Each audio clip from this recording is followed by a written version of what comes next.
माझ्या मशाल गीतामध्ये जय शिवाजी बोललो तुम्हाला खुपतंय, जय भवानी बोललो तर खुपतंय, हिंदू हा तुझा धर्म बोललो तर ते खुपतंय, आणि हे धर्मयुद्ध करायला निघालेत महाशय.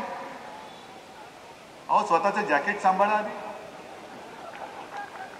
अरे लढायचं कसं असतं, निष्ठा म्हणजे कशी असते. मी जे तळमळीने बोलतोय कारण आपल्या सगळ्यांच्या निष्ठा या नुसत्या उद्धव ठाकरेशी नाही, महाराष्ट्राच्या मातीशी असल्या पाहिजेत, महाराष्ट्राच्या मातेशी असल्या पाहिजेत.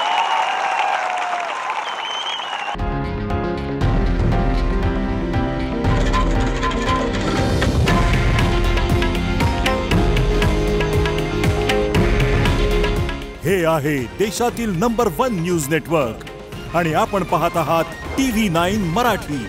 काळजी तुमची, हित महाराष्ट्राचं.